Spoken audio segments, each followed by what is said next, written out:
이스라엘 백성들이 가나안 땅에 축복의 땅, 약속의 땅에 들어간 이유는 한 가지 이유입니다. 그들이 평화롭고 풍요하게 사는 것이 목적이 아니라 이스라엘 땅에 들어가서는 하나님을 증거하고 하나님을 중재하고 세상 모든 만방에 하나님이심을 알게 하기 위한 하나님의 도구인 것입니다. 창세기 12장에 여호와 하나님께서 아브라함을 부르셨을 때 너의 자손을 통하여 후손을 통하여 모든 민족이 복을 얻을 것이라고 하였습니다. 이스라엘 백성 아브라함의 조상들 후손들이 복을 받는 것이 아니라 그들을 통하여 모든 민족이 복을 받을 수 있는 축복의 통로로 사용하시라고 하나님께서는 특별히 그들을 정하신 것입니다. 우리는 창세기부터 시작해서 신명기까지 모세를 통하여 하나님께서는 출애굽시킨 다음 광야 생활을 마치고 새로운 세대가 가나안 축복의 땅에 들어가게 되었습니다. 우리 부모 세대는 자녀들에게 좋은 곳, 좋은 장소에서 평안하게 살기를 원하는 게 부모의 심정인 것처럼 1세대들은 2세대들에게 올바른 신앙을 심겨주는 것도 역시 부모의 책임인 것입니다.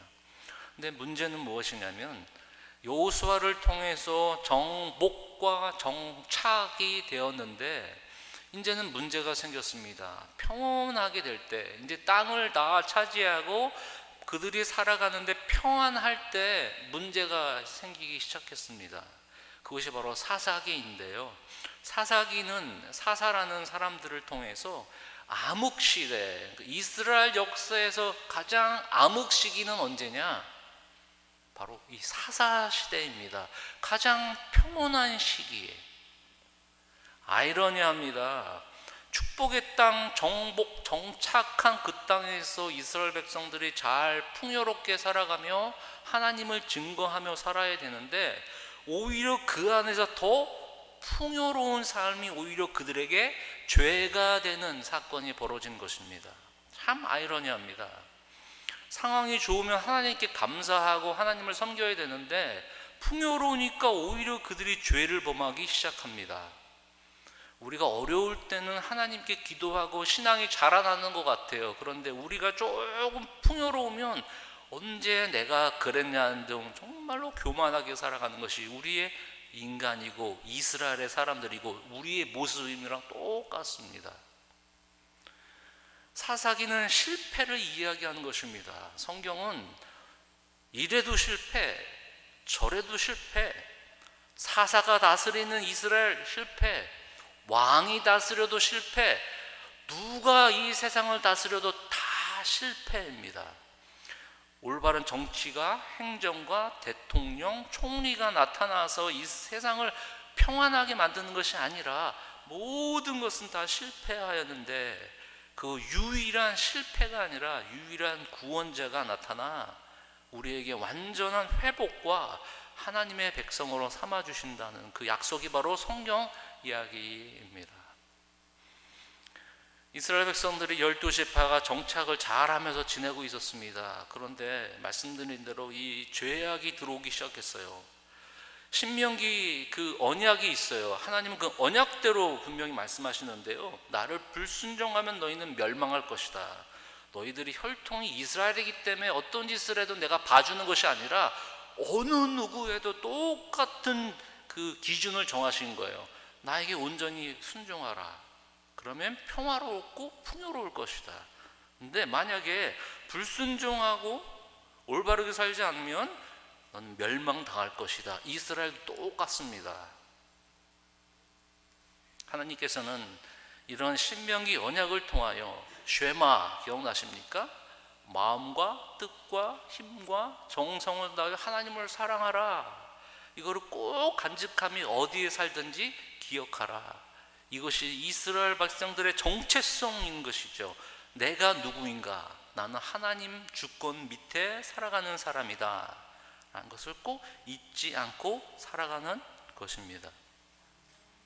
이스라엘 백성들이 사사기에는 총 12명의 사사가 나타나는데요 7번 똑같이 반복적인 사건이 일어나요. 그들이 평안할 때 7번 똑같이 패턴이 일어나는 반복이 일어나요. 그것이 오늘 저와 여러분이 함께 은혜 받을 바로 죄보다 강한 하나님의 은혜라는 제목입니다. 미국에는요, 두 가지 사상이 있어요. 미국에는요, 첫 번째는요, 모든 민족이 다민족으로, 이게 이민자들이 참 많잖아요. 두 가지 사상이 있는데, 첫 번째는 melting pot이라는 사상이 있어요. 많은 다민족이 있지만 melting이란 뜻이 뭐예요? 녹인다는 거잖아요. 모든 다민족의 문화, 그런 생각, 이념들을 다 melting, 다 자신의 모습들을 다 녹여가지고 한 팥으로 만들자, 미국을. 다른 것을 말하는 사람들이 있어요. 뭐냐면 샐러드 볼, 믹싱 샐러드 볼. 우리 샐러드 볼 하면 샐러드는 멜팅하지 않고 있는 모습 그대로 이렇게 믹스하잖아요. 그렇죠? 멜팅 팟으로 모든 문화를 만들자. 아니면 그래도 각 문화를 인정하고, 이 사람은 이 사람대로 인정하고 그냥 믹싱 샐러드 볼처럼 만들어 놓자. 여러분들은 어떤 것을 더 추구하고 계십니까? 하나님께서는 멜팅이 아니라 이스라엘 백성들에게 분명히 샐러드에는 빨간색이 있으면 눈에 띄지 않습니까? 여러 가지 문화가 있고 다양한 그런 사상과 이념들과 이데올로기와 문화가 있지만 하나님의 말씀과 하나님의 정체성을 가진 사람들을 분명히 드러나며 살아가야 되는 것이죠. 그런데 그 땅은 풍요롭게 12지파가 그 땅에 풍요롭게 살아가고 있는데 저 사람들과 같이 내쫓지도 않고 가나안 족속들을 내쫓지 않고 그냥 믹싱 샐러드 볼이 돼야 돼서 하나님을 증거해야 되는데 멜팅 팟이 돼버린 겁니다. 그냥 좋은 게 좋은 것이다. 하나님께서는 분명히 경고했어요. 우상 숭배 절대로 하지 마. 그 민족 들어가서 희한하고 풍요로운 거 절대로 쫓아가지 마. 쉐마, 여호와 하나님을 넘버원, 그 하나님을 사랑하는 마음으로 분명히 결정, 생각, 인도와 분명히 그거를 따르라는 것입니다. 첫 번째 사사, 그러니까 이스라엘은 영적 암흑기 시대로 지나가고 있는데요, 그때가 풍요로울 때입니다. 기독교 역사상 가장 활발할 때는 1년 예수 그리스도가 오신 이후, 부활하신 이후에 교회가 생긴 다음에 300년 핍박을 받을 때가 오히려 하나님의 믿음이 강한 시기였어요. 그런데 300년 중순부터 이 기독교가 나라와 연합이 되니까 돈이 들어오고 파워가 들어오고 그러다 보니까 기독교가 더욱더 문란해지기 시작한 거예요. 참 아이러니합니다. 풍요를 하나님이 축복을 주셨는데 이 풍요는 좋은 거예요. 근데 풍요가 우리에게 죄가 될 수 있는 것이고요, 아무리 상황이 역경이 어려워도 그것이 우리에게는 축복이 될 수 있는, 하나님께 전환이 될 수 있는 기회가 분명히 있다는 것입니다. 이스라엘 백성들의 실패는 부족해서 실패가 아니었어요. 풍부해서 실패했어요. 선택이 너무 많습니다. 오직 여호와 하나님, 유일한 하나님이 아니라 그래도 하나님 플러스, 여러분 마켓 가면 1+1 좋아하시잖아요. 그래, 싼값에 하는 거, 그냥 좋은 게 좋은가, 그냥 믹싱 샐러드가 아니라 혼합된 것이에요. 뭐 저종교? 오케이. 뭐 이것도 좋고 저것도 좋고, 아무런 정체성, 올바른, 다른 사람이 나를 봐도 저분이 크리스찬인가, 예수님을 믿는 사람인가, 아니면 저 세상 사람인가, 아주 긴가민가 한 경우. 7절 보십시오. 이스라엘을 이렇게 이야기하고 있어요. 이스라엘 자손이 여호와의 목전에 악을 행하여 자기들의 하나님 여호와를 잊어버리고 바알들과 아세라들을 섬긴지라. 잊어버렸다는 것이죠. 그들은 하나님을 정말 계속 생각하고 기억해야 되는, 잊어버린 것이에요. 여러분, 추운 겨울날에 양동이에 물이 깡깡 얼려져 있어요. 그런데 이 깡깡 얼려져 있지 않기 위해서는 어떻게 해야 돼요? 거기다 물 한 방울씩 똑똑 수도꼭지에 물을 조금 틀어놔서 꽁꽁 안 얼리기 위해서 이렇게 해서 물을 흐르게 해야 되잖아요. 아니면 짖든가, 안 그러면 꽁꽁 얼어요. 하나님을 잊어버린다는 건 무엇이냐면 그대로 놔두는 거예요. 내 마음과 생각을 그대로 놔두는 거, 그냥 보는 대로 살아가는 거예요. 이렇게 살아가 보니 내가 저거 필요하네, 내가 이렇게 살아가니까 돈이 필요하네, 내가 교육이 필요하네. 근데 그 마음에는 꽝꽝 얼었어요. 하나님을 완전히 잊어버렸던 거예요. 풍요로운 땅에 들어가서 오히려 광야 생활이 낫죠. 하나님만 바라보는 겁니다. 하늘에서 떨어지는 만나는 어딨나, 하늘에서 또 바람을 불어서 메추라기는 어딨나. 그래도 광야는 하나님만 바라볼 수 있었어요. 왜냐하면 no option. 풍요로운 가나안 땅에 들어갔더니 너무 많은 옵션, 주님이 필요 없어요. 이런 배신도 이 배은망덕한 이스라엘, 자기들이 하나님 여호와를 잃어버리고 바알과 아세라를 섬긴지라 멜팅 팟에 들어가서 그들과 녹여지는 거예요. 여러분 꼭 기억하세요.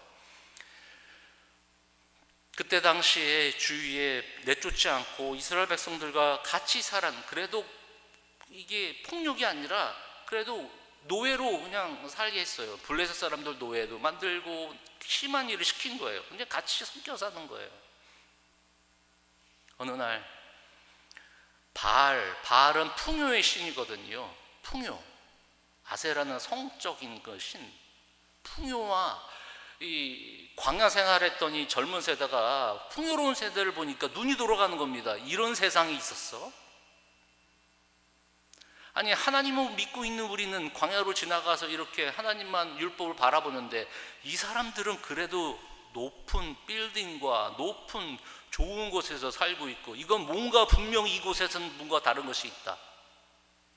눈이 돌아가기 시작합니다.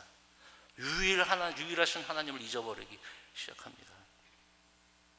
어느 날 바알을 섬기고 아세라를 섬기는 사람들이, 이스라엘 사람들, 젊은 사람들을 찾아옵니다. 너희 신은 전쟁의 신이야. 내가 너희들 민족에서 들었는데 노예에서 끄집어내서 광야 생활했는데 너의 여호와 하나님은 전쟁 신이라서 가나안 우리 땅을 이겨서 들어왔고 너희 신은 너무너무 힘세. 인정. 그런데 우리 신은 너희에게 풍요를 줄 수 있어. 넌 먹고 사는데 엄청 넌 문제 없게 살 수 있어. 쾌락이 중요한 거 아니야? 이제 살만한 거 아니야? 이스라엘 백성, 이 젊은 세대들은 그런가? 우리는 힘들게 쫄쫄 굶으면서 정말 주님 바라봤는데 여기는 풍요의 신이, 바알 신이 있으니까 그냥 바람과 모든 날씨를 주관하고 이 농경사회에서 너무 이 풍부한 것이 있으니까 눈이 돌아가기 시작하는 거예요. 그들은 하나님을 잊어버렸더라.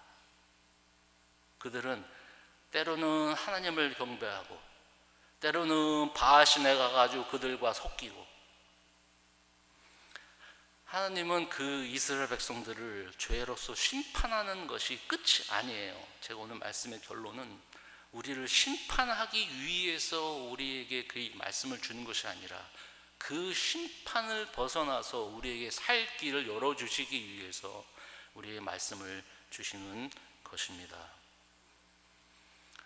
이런 얘기가 있어요. 성공한 사람들은 창밖을 바라봐야 된다. 그리고 실패한 사람은 거울을 바라봐야 된다.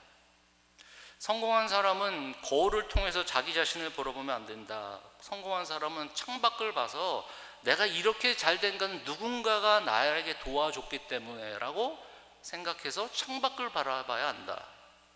내가 어렵고 또 실패를 했다면 창밖을 봐서 내가 저 사람 때문에 잘못된 것이 아니라 거울을 통해서 나는 과연 내가 무엇이 잘못된 것인가 돌아봐야 한다. 우리는 반대로잖아요. 잘 되면 거울을 바라보고 내 탓, 잘한다면 창밖을 바라보면서 다 세상 탓, 정치 탓, 그리고 누구 탓. 우리 안에는 죄성이 분명히 있어요. 아직도 예수님 믿는 우리에게는 죄성이 분명히 있습니다. 그래서 이스라엘 백성들은 항상 신앙의 평온할 때가 그들에게는 위기가 찾아온 것이고, 혼합되어지고 유일한 하나님을 저버리는 것. 미국에 와가지고 이렇게 운전하면서 곳곳에 한번 다녀보잖아요. 그러면 베버리 힐스나 우리 밑으로 여기 남쪽으로 내려가면 집, 좋은 집 너무 많아요. 그렇죠? 운전하면서 가끔씩 지나보면 이렇게 얘기해요. 우리 아내한테도, 야, 여기는 뭐 해 먹고 사나? 이 사람들은 직업이 뭔가? 그게 너무 관심이 있어요. 직업이 뭐길래 집이 저렇게 몇 평, 몇만 평, 뭐 너무 의리의리합니다. 정말 베버리힐스뿐만 아니라 뭐 여기 가까운 데도 큰 집이, 의리의리한 집이 있어요. 근데 궁금한 게 있어요. 저거 어떻게 해서 저 사람 돈 벌었지? 그게 관심 있는 거예요. 저 사람 직업은 뭔가? 어떻게 잘 산대? 그러면 그 사람 직업이 뭐예요? 사자 들어가신 분이구나. 평온한 땅에 들어왔던 이스라엘 백성들이, 아니 이 사람들 도대체 뭐 하면서 살길래 이렇게 살아요? 하나님께서는 우리에게, 믿는 자들에게, 물론 사도 바울도 그렇게 말씀하셨어요. 로마서 12장 2절 말씀에 너희는 세상을 본받지 말아라. 세상을 본받지 말라는 건 말은 무엇이냐면, 여러분 빵이나 쿠키를 만드는, 모양을 만드는 커팅 기계 있잖아요. 세상이 만들어내는 커팅 기계처럼 너희들은 그렇게 동화되지 말아라. 멜팅되지 말아라. 너희의 유일한 전체성인 오직 여호와 하나님만 위해서, 그분만 존경하고 그분만 경외하고 그분만을 위해서 호흡하며 살아가라. 그렇지만 그것이 너에게는 큰 축복이 된다는 것입니다. 지금도 우리는 유튜브에 빠졌기 때문에 10분, 12분 그 이상을 넘어가면 참지 못하는 이 세상에 만들어 놓은 그 틀 안에 우리는 계속 살아갑니다. 이것이 없어서 그래, 이것이 부족해서 그래, 세상이 만들어 놓은 것에 계속 우리는 틀에 박아 놓는 거예요. 그런데 나와 옆집 사람은 전혀 차이가 없어요. 그냥 멜팅, 좋은 게 좋은 것이다. 바알은 사람들에게 성공과 풍요를 주겠다고 약속합니다. 원하는 것은 모든 것 주겠다고 약속합니다. 물질 만능주의, 돈, 세속적인 성공, 만사형통, 이런 것들이 바로 오늘날의 바알입니다. 가장 중요한 돈. 바알이 주겠다는 돈이 주겠다는 모든 것을 얻기 위해서는 내 모든 것도 버릴 수 있다라는 것. 끊임없이 사람을 유혹하고 지금도 우리를 부끄럽게 만드는 것입니다. 7절은 악을 범하는 이스라엘 백성들. 8절, 여호와께서 이스라엘에게 진노하사 그들을 메소포타미아 왕 구산 리사다임의 손에 파셨으므로 이스라엘 자손이 구산 리사다임을 8년 동안 섬겼더니, 하나님께서는 이 이스라엘에 진노하셨어요. 그래서 메소포타미아 왕, 메소포타미아 왕은 뜻은 두 아람 사람이 두 강에 있다라는 뜻으로, 지금의 이스라엘의 동쪽에 있는 이라크 쪽 티그리스와 유브레테스 강 거기 거주했던 사람들인데, 멀리서 이스라엘 백성들을 와서 거기도 풍요로우니까 그냥 와가지고 그냥 약탈해 가는 거예요. 그랬더니 이스라엘 백성들이 그 백성들한테 오히려 당해서 그들을 오히려 섬기게 됐어요. 8년 동안. 메소포타미아 왕 구산은 이름이 구산이고요. 리사다임은 별명과 같은 거예요. 리사다임은 별명과 같아요. 리사다임은 어떤 뜻이냐면 두 배로 악하다라는 뜻이에요. 그러니까 별명을 지은 거예요. 구산, 이름, 리사다임, 저 두 배로 악독한 사람들. 얼마나 이스라엘 백성들이 혹독한지, 이 약탈을 당하고 너무 힘들게 사니까요, 이런 이 별명까지 지었단 말이에요. 하나님께서는 어려움을 주시는 겁니다. 3절, 이스라엘 자손이 여호와께 부르짖음에 여호와께서 이스라엘 자손을 위하여 한 구원자를 세워 그들을 구원하게 하셨으니 그는 곧 갈렙의 아우 그나스의 아들 온니엘, 갈렙의 조카 온니엘이 첫 번째 사자가 나타나는 것이에요. 이스라엘 백성들이 힘드니까 하나님께서는 방법을 주셨어요. 그 방법이 누구냐? 사사, 구원자. 사사란 말은 재판관인데요, 그냥 재판관은 드보라, 12사사 중에 드보라만 재판 역할을 했지, 나머지 사사는 군대 장관, 이스라엘 백성들을 이끄는 인도자, 지도자의 뜻이에요. 그러니 사사들을 보내서 그들이 어려운 이스라엘 백성들을 어떻게 해요? 그들을 구원해 주셨다는 것이에요. 이것이 하나님의 방법입니다. 신약을 읽으면서 구약이 꼭 필요해요. 왜냐하면 왜 예수 그리스도가 이 땅에 필요한 것인가? 왜 예수님이 오셔야 되는가? 구약을 이해하지 못하면 왜 예수님이 필요한지 우리는 뭐 알 수가 없어요. 한 구원자를 세워서 이스라엘 백성들을 구원해 주는 거예요. 하나님이 하늘에서부터 뭐 강력한 힘으로 그들을 구하는 것이 아니라 누군가를 보내주는 거예요. 사사를 보내주든 왕을 보내주든. 왕과 사사는 부족함이 많은 사람이에요. 삼손, 기드온, 입다 다 후반에는 훌륭한 사사 같지만 다 실패한 사람들입니다. 사람들은 다 실패해요. 그때는 구원할 수 있어요. 순간으로 어려울 때는. 그런데 영원히 나를 구원해 줄 수는 없어요. 10절에 여호와의 영이 그에게 온니엘, 이 갈렙이란 사람 아시죠? 여호수아와 두 사람만 정탐꾼의 12사람 중에 두 사람 갈렙의 조카 이 온니엘이 하나님의 영이 임하여 그가 이스라엘 사사가 되어 나가서 싸울 때에 여호와께서 메소도메의 왕 구상 리서다임을 그의 손에 넘겨주심에 온니엘의 손이 구상 리서다임을 이기니라. 그 땅이 평온한 지 40년에 그나스의 아들 온니엘이 죽었더라. 7절과 11절을 이런 패턴이 일어나기 시작해요. 사사기 주제는 결국 이겁니다. 죄의 사이클과 은혜의 사이클이 똑같이 돌아간다는 것이에요. 7절에 이스라엘 백성들이 죄를 범합니다.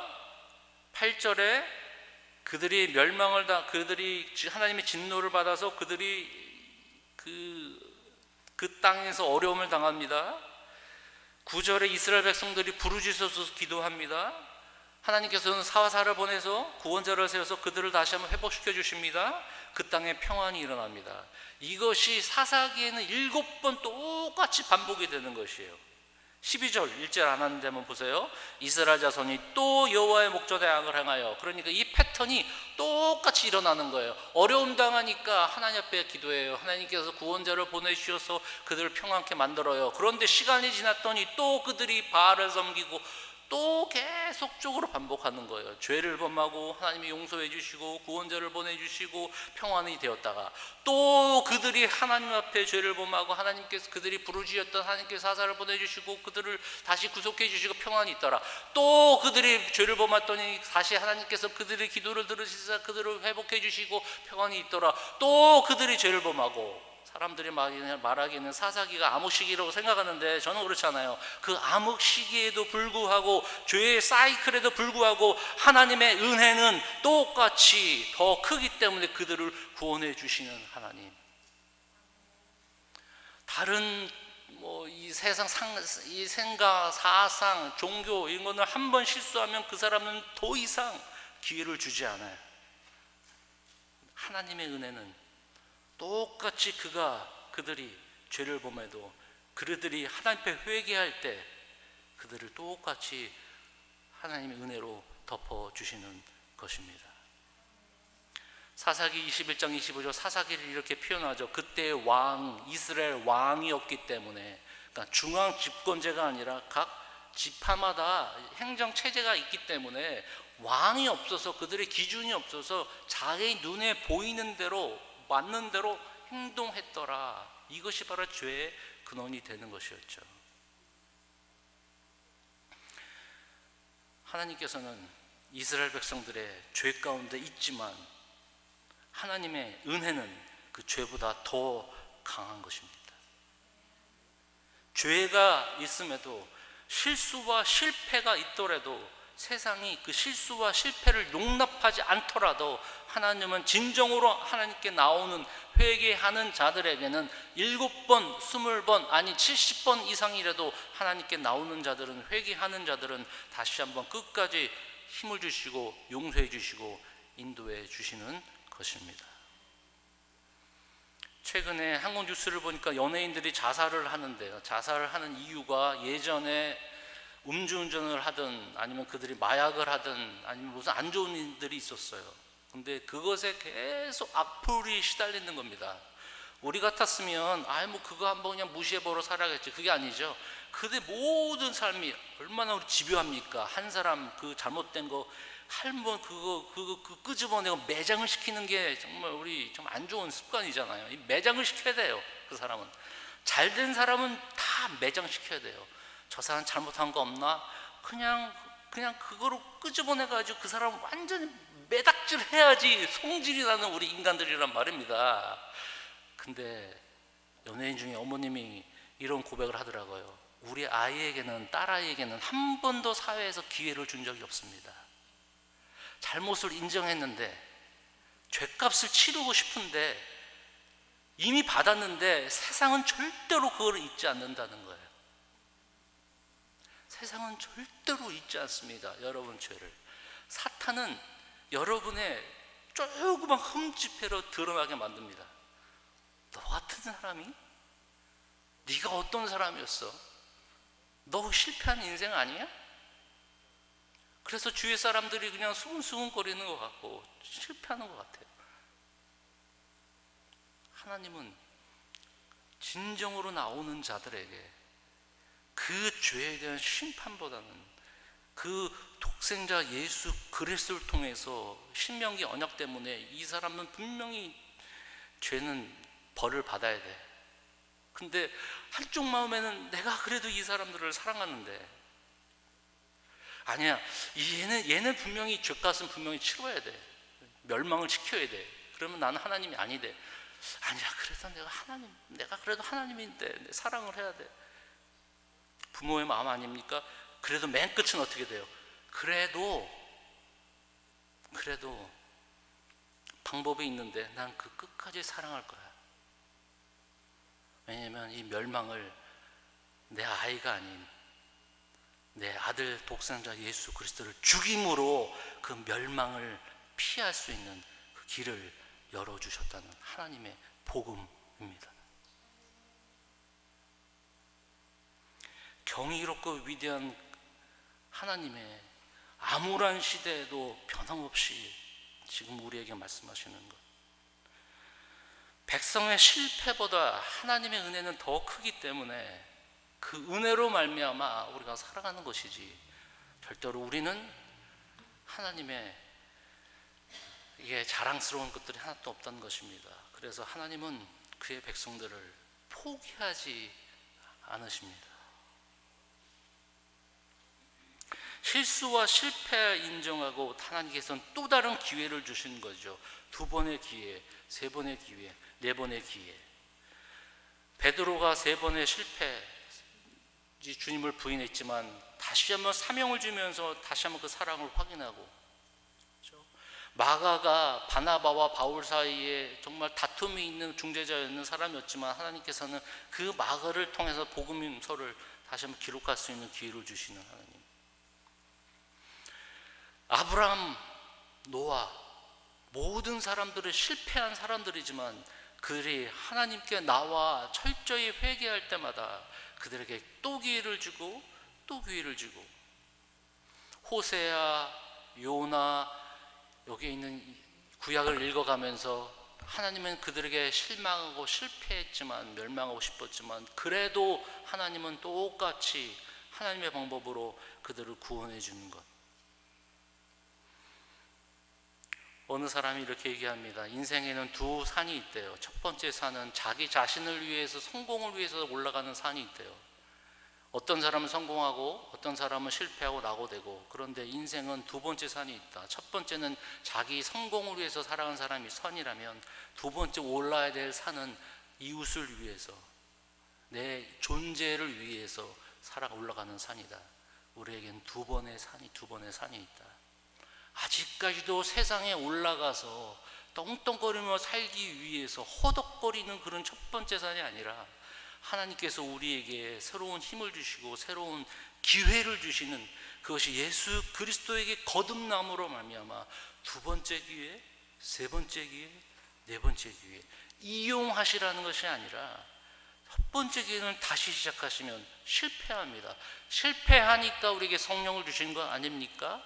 율법에 실패했으니까 그들에게는 그냥 돌판에 새겨진 것이 실패하니까 우리에게 성령을 주셔서, 성령의 마음을 주셔서 옳고 그름을 판단할 수 있는 기준을 우리에게 주셨다면, 세상에 있는 것들로 나를 기준을 판단하지 마시고 첫 번째 산에 실패하셨다면 두 번째 산에 올라가셔서 나라는 존재는 누구인가? 나는 과연 하나님을 위해 살아가는 존재인가? 두 번째 실패하셨으면 세 번째 산에 다시 올라가셔서 바로 이스라엘 백성들을 만나셨던, 시내산에서 만나셨던 하나님의 강력한 임재처럼 다시 한번 하나님께 나와 또 다른 기회를 받으셔서 다시 한번 죄의 사함을 하나님께 구하고 용서받고 절대 이용하지는 마시고 두 번째, 세 번째, 네 번째 그 기회 하나님께 주시는 것을 꼭 잊지 마시기를 간절히 바랍니다. 성경에 나와 있는 시편 37편, 우리 주보에 나와 있는 시편 37편 28절 함께 읽겠습니다. 여호와께서 정의를 사랑하시고 그의 성도를 버리지 아니하심이로다. 그들은 영원히 보호를 받으나 악인의 자손은 끊어지리로다. 느헤미야 9장 28절 함께 읽겠습니다. 그들이 평강을 얻은 후에 다시 주 앞에서 악을 행함으로 주께서 그들을 원수의 손에 버려두사 원수들에게 지배를 당하게 하시다가 그들이 돌이켜 주께 부르짖음에 주께서 하늘에서 들으시고 여러 번 주의 긍휼로 건져내시고. 세상의 기준으로 사탄의 유혹으로 나고자라고 생각하지 마시고 죄보다 멸망보다 더 강한 하나님의 은혜, 이 사순절 기간 그리스도께 나와 다시 한번 새로운 인생을 시작하시고 그리스도와 함께 매일매일 동행하며 사시는 우리 모두가 되기를 주님의 이름으로 간절히 축원을 드립니다. 네, 기도하겠습니다. 말씀을 생각하면서 나의 헌신을 방해하는 것들은 무엇인가? 내가 이것 때문에 불행하다고 생각하는 것, 그것이 우상인데요. 우상을 깨트려야 합니다. 쉐마, 하나님을, 유일하신 하나님을 사랑하라는 그 말씀을 온전히 굳게 내 힘이 아니라 성령님과 함께 동행하며 살겠습니다. 독립적인 삶이 아니라 주님 의지하는 삶 살 수 있도록 도와주옵소서. 과거에 얽매이는 삶이 아니라 지금 새롭게 시작하신 하나님의 은혜를 생각하며 살겠습니다. 고백으로 함께 기도하겠습니다.